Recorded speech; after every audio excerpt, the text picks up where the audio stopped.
de guardar os teus mandamentos e os teus juízos e os teus estatutos que hoje te ordeno. Nós saltamos aí para a parte 5, tá? Jesus do batismo ao deserto. Estamos na parte 5. Então, procura pegar aí a minha última fala na parte 4 para você entender. Acompanhe por partes, tá?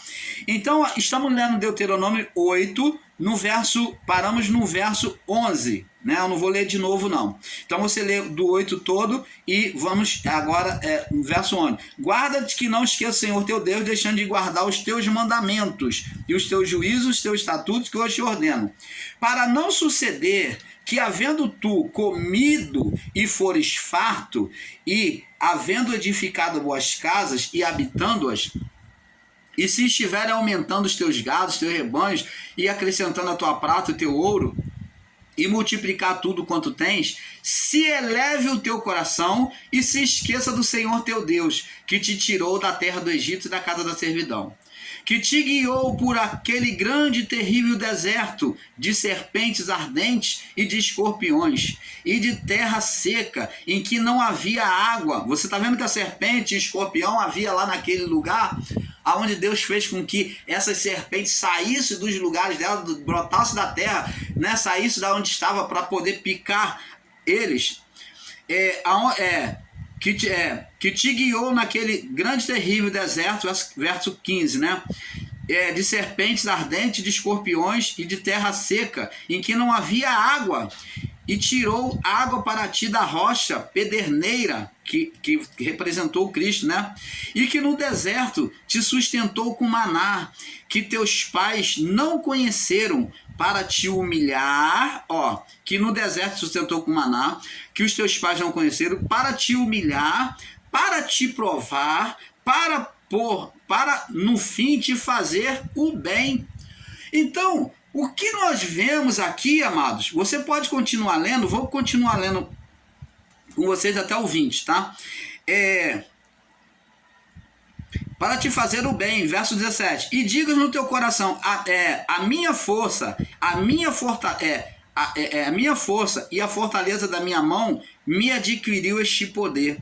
Então te lembrarás do Senhor teu Deus, que Ele é que te dá força para adquirir riqueza, para confirmar a sua aliança, que jurou a teus pais, como se vê neste dia. Será, porém, que de qualquer modo que se te esqueceres do Senhor teu Deus, e se andares após outros deuses, e os servires, e te inclinares perante Ele, hoje eu testifico contra vós que certamente perecereis, como as nações que o Senhor destruiu diante de vós, assim vós perecereis, porquanto não quereis obedecer à voz do Senhor teu Deus. Então, abençoado, como vemos aí,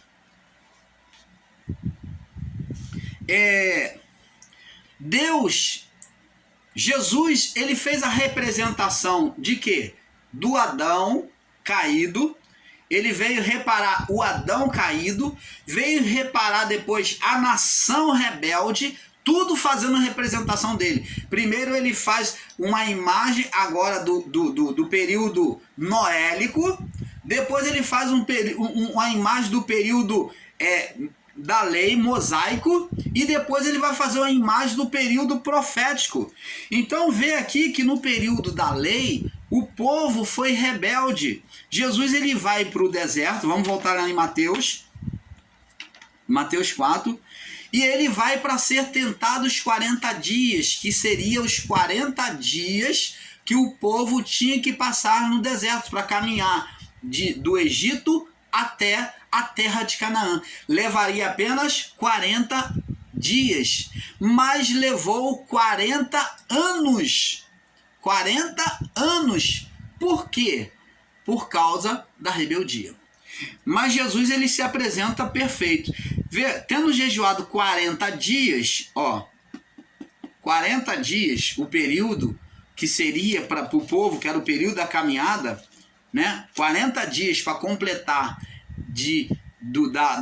da escravidão para a libertação. Então, 40 dias representa a provação, a saída da escravidão para libertação. Quando falamos de 40 dias, falamos de provação, da saída do êxodo da escravidão para libertação. Vê aqui, abençoados, que Jesus está fazendo um processo de libertação com o quê? Com a criação, com o homem, com a criatura. Ele vem reparar o mundo todo, não só o homem, mas como a criação. Então, vê aqui, demonstra a saída, esses 40 dias, o êxodo, a libertação. Ele mostra um processo de libertação. E quando chegou esse 40º dia, então apareceu o tentador. E tendo jejuado 40 dias e 40 noites, depois teve fome. Opa, agora vem a fome, Irmão Paulo, explica para nós por que não fala se Jesus bebeu. Ora, a palavra quando ela diz teve fome, é porque Jesus não teve sede. Porque 40 dias, um homem primeiro sentiria sede. Então Jesus, ele não teve sede, mas ele teve fome. Consequentemente, mistérios que não foi revelado a nós entendemos que Deus, o Espírito Santo, como Jesus ele foi no deserto, a representação da rocha que saciou o povo, e ele aqui no deserto fazia a representação do povo, então ele não tinha sede nele mesmo por ser a rocha. Talvez você não entenda e não aceita, mas você pode conceber que de uma rocha, de um lugar seco, possa sair água? Um lugar que não havia água, havia plena secura, mas que foi lá, Moisés bateu com o cajado na rocha e saiu água. Então, essa rocha era a própria representação de Cristo.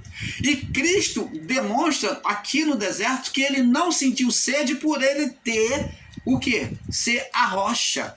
Porque ele agora fazendo a representação do povo no deserto, ele tinha água nele mesmo, ele não se sentia, em outras palavras, ele não sentia sede. Nesse ponto ele se sentia saciado. Mas ele sentiu apenas o quê? Fome. Fome. A fome vem. Você pode beber água, mas chega uma hora que a fome é extrema. Então veio a fome.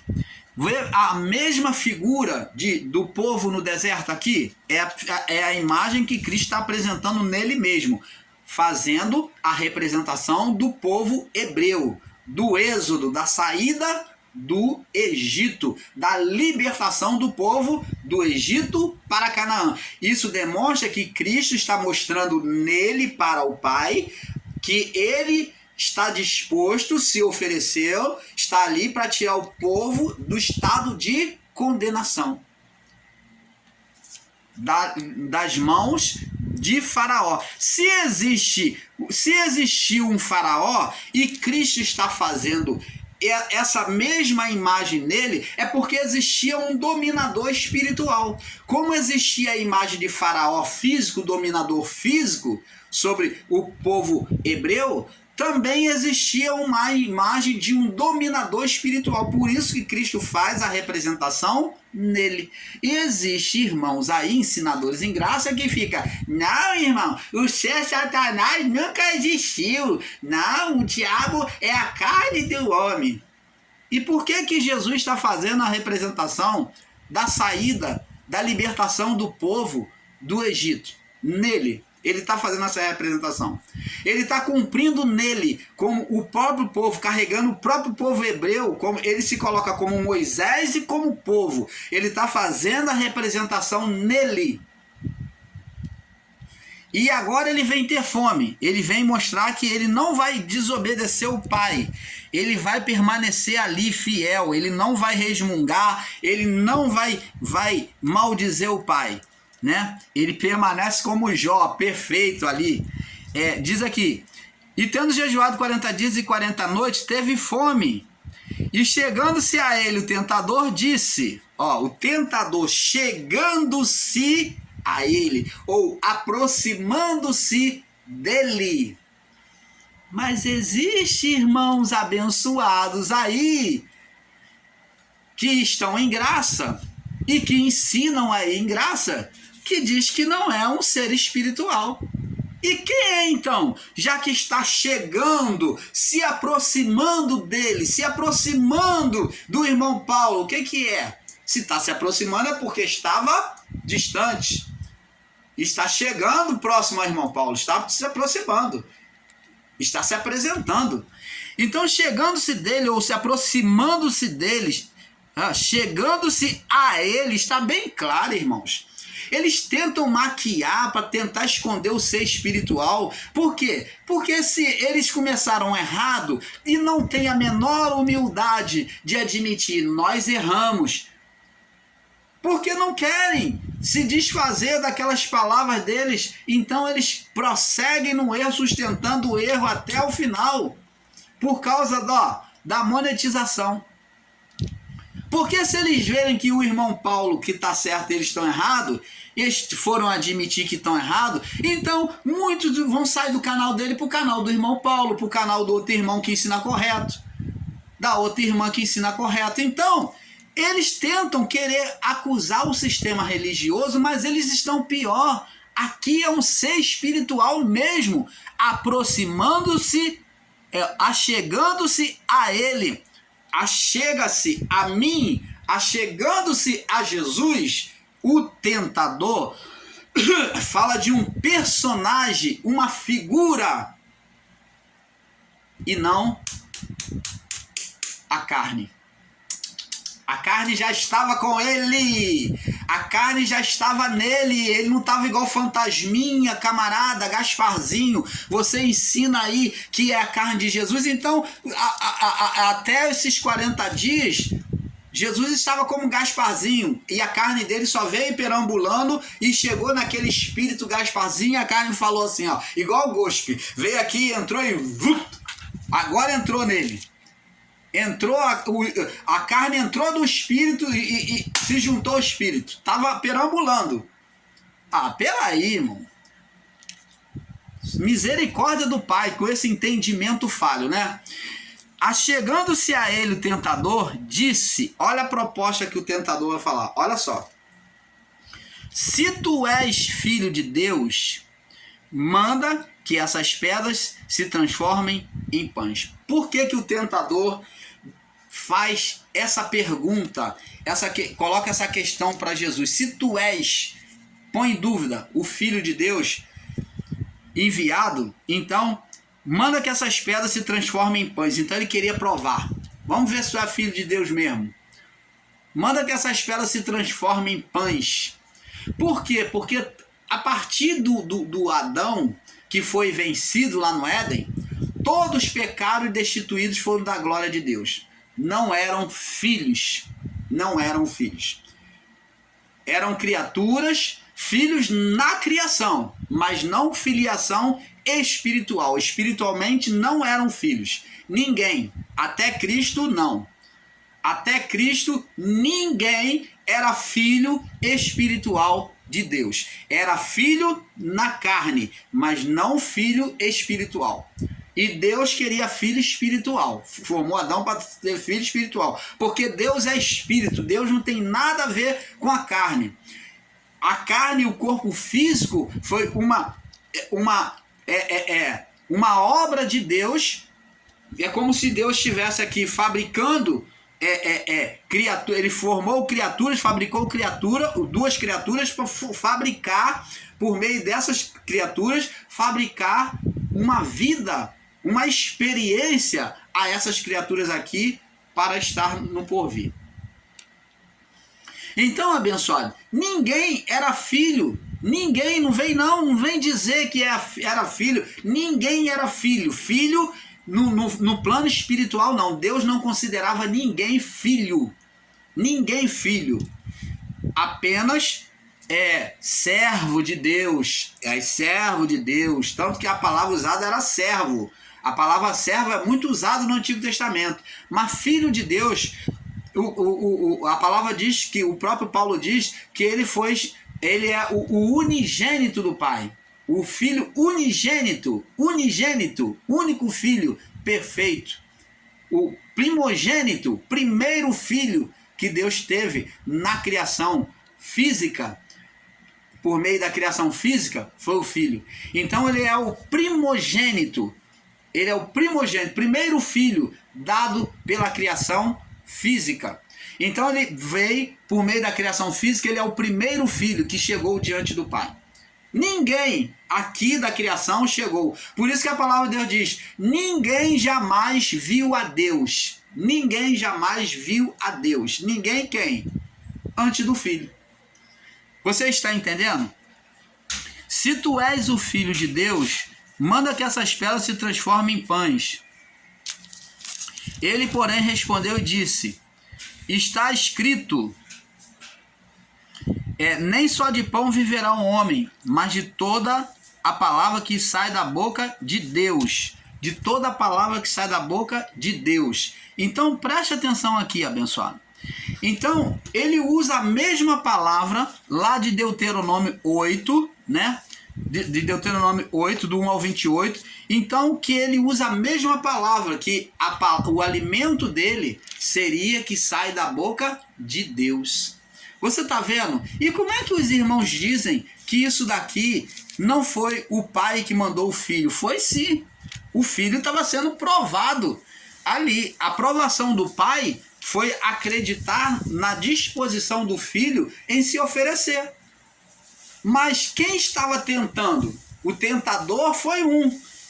Nós vemos um tentador, nós vemos o espírito levando para o deserto para confrontar com o tentador. Então, um é o espírito, um é a atuação do próprio Deus conduzindo. E o outro é o tentador que vai chegar no momento oportuno, após a carne estar fraca. E diz aqui: se tu és filho de Deus, manda que essas pedras transformem em pães. E ele, porém, respondendo, disse: está escrito, nem só de pão viverá o homem. Mesma palavra lá de Deuteronômio 8. Mas de toda a palavra que sai da boca de Deus. Então, o diabo, ele não venceu, ele usou a palavra, né? Jesus usou a palavra de Deuteronômio, né? Ele usou a palavra que ele iria esperar a provisão e o alimento que vinha de Deus. Ele não iria se desesperar como aquele povo que na fome não se desesperou e blasfemou contra Deus. Não, ele iria esperar o Deus alimentar ele. Ele se botou à disposição de Deus. Da mesma forma, a mesma provação que o povo passou, Cristo está passando nele. Ele aplicou nele, né? Ele aplicou nele.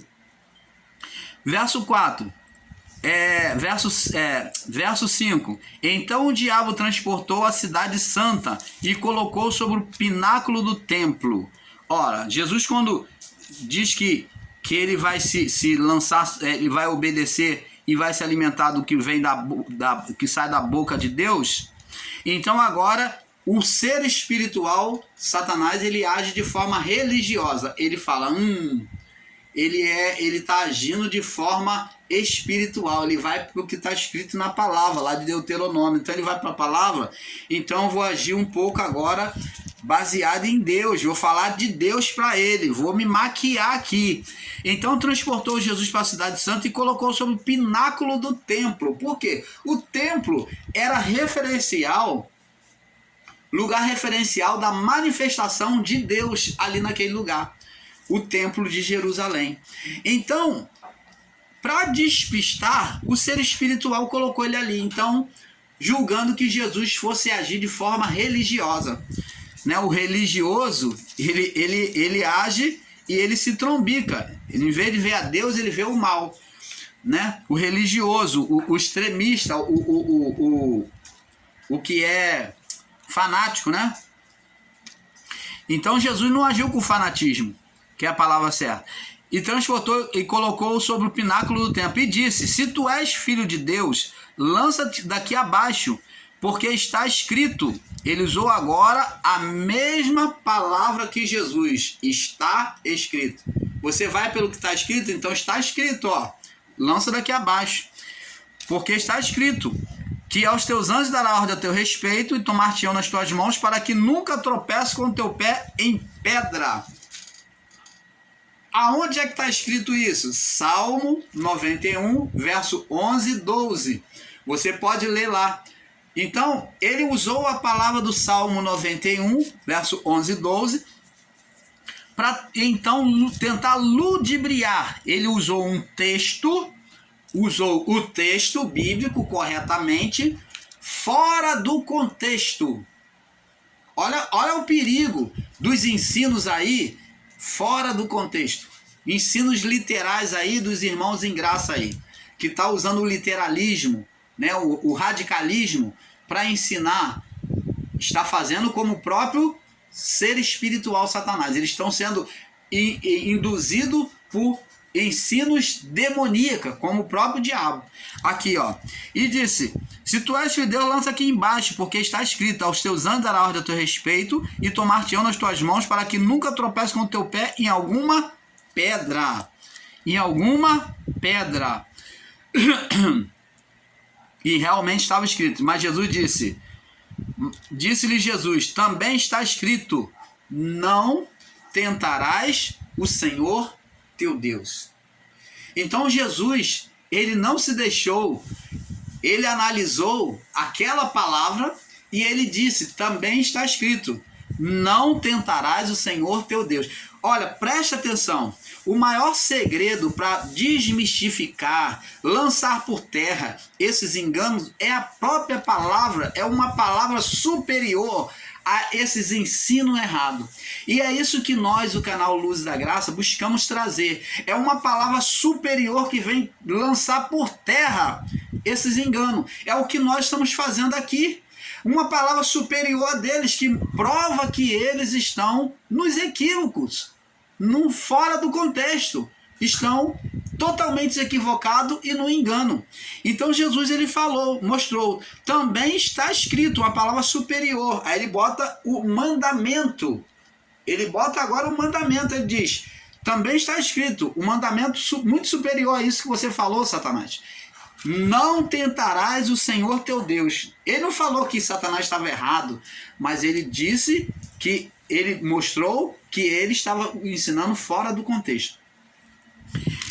E novamente o transportou o diabo a um monte muito alto e mostrou-lhe todos os reinos do mundo e a glória dele. Agora ele vem transportar. Isso tudo é na mente, tá? Jesus ouve a voz, né? Satanás. E também tem miragem. Jesus se viu no alto do templo, quando ele colocou Jesus, não que ele pegou Jesus que nem um bonequinho e transportou, não. Isso aqui na mente. Jesus se viu de forma real em cima do templo, tá? Você vê que ele dominou a mente, como estava escrito lá no livro de Gênesis, que ele viveria do pó. A força dele ele viveria do pó. Se alimentaria do pó todos os dias da vida. Pó, a mente humana. Então aqui ele está se alimentando do pó, da mente de Jesus, tentando levar ele a se sujeitar a ele. Ele só conseguiu isso porque Jesus estava enfraquecido, né? Ele esperou um momento do corpo estar enfraquecido. E diz, verso 8: novamente transportou o diabo a um monte muito alto. Vou repetir aqui: diabo é a atuação do ser espiritual nos desejos, na carne do homem. Diabo não é isso, não é carne, não. Diabo não é os desejos do homem, sim, é os desejos sobre atuação. Porque se você ensinar que diabo é os desejos do homem, o homem tem desejo bom. Aí você vai ensinar: não, irmão Paulo, é daimon. Daimon é o daimon e cacos daimon. Opa, aí usa-se uma tangente para tentar fugir para tudo que é lado. Usa-se uma desculpa para dizer que é demônio bom e demônio mau. Não existe isso, irmão. Existe o que é a verdade. Diabo é atuação. Nós vemos que 40 dias... Ao chegar 40 dias, é que o tentador, o diabo, se aproximou de Jesus. Então ele estava distante. Ele se aproximou aos 40 dias. para esse confronto.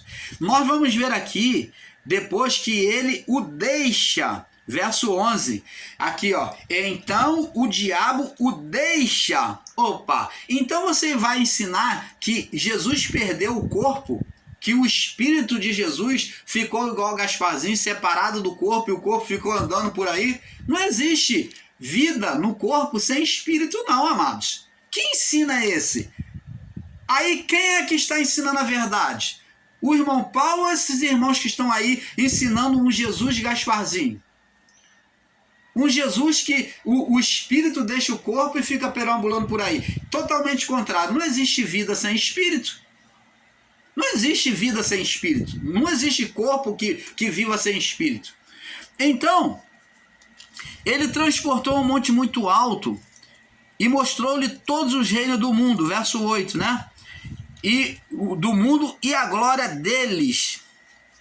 E lá no livro de Lucas, Lucas descreve, Lucas 4, Lucas descreve com mais detalhe dizendo, ele diz assim, ó, no verso 6, Lucas 4, 6, e disse o diabo, ó, seguindo aí a palavra de Mateus, agora no verso 6, diz assim, no livro de Lucas 4, e disse-lhe o diabo, vê que é um diálogo, dar-te-ei a ti este poder e a sua glória, porque a mim me foi entregue. Quem entregou a ele? Adão e a sua mulher. Ou melhor, Adão que era o responsável. Adão entregou o reino da criação a quem? A Satanás. Por isso que esse reino, a partir de Adão até a cruz, até o período que vai ser da ressurreição de Cristo, ou até Cristo, vamos dizer assim, para que você tenha entendimento.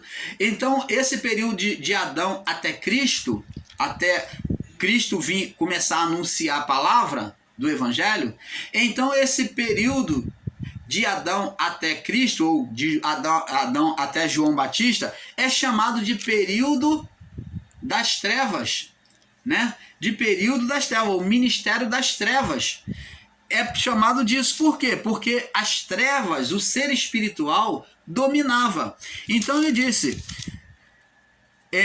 dar-te-ei a ti este poder e a sua glória, porque a mim me foi entregue, e eu dou a quem eu quero. Você vê que ele se coloca como Deus, esse ser que ele diz, portanto, no verso 7, se tu me adorar, de tudo será teu.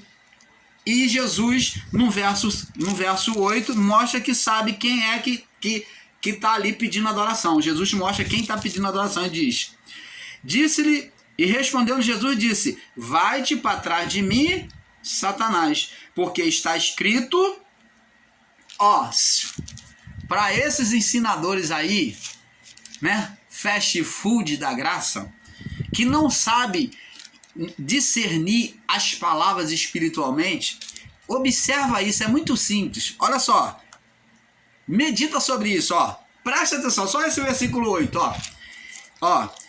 Respondendo Jesus disse, vai-te para trás de mim, Satanás. Ele mostra que é um ser espiritual.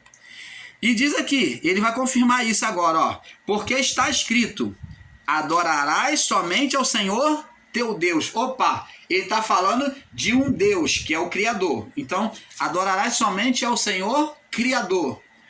E só a ele servirás. Opa, se existe um outro pedindo adoração, então existe um outro ser que se julgava ser Deus. Como está escrito num livro de Apocalipse, que se assenta na cadeira de Deus como se fora o próprio Deus. Você está entendendo, amado? Então, existia um ser espiritual ou não? O ser Satanás existiu ou não? Existe diabo ou não? Existe. Como existiu o ser Satanás. Você está vendo aí, amado? Então diz assim, tudo isso te darei se prostrados me adorares. Mateus 4, no verso 9. Né? Tudo isso te darei se prostrado me adorares. Pede adoração. Ó, quem pede adoração é aquele que é ídolo ou é um Deus, se acha um Deus. E disse: vai-te, Satanás, porque está escrito: ao Senhor teu Deus adorarás e só a ele servirás. Opa! Aí vem um verso 11 para nós fecharmos essa série, né? Que foi bem breve, né? O irmão Paulo foi bem sucinto nessa série.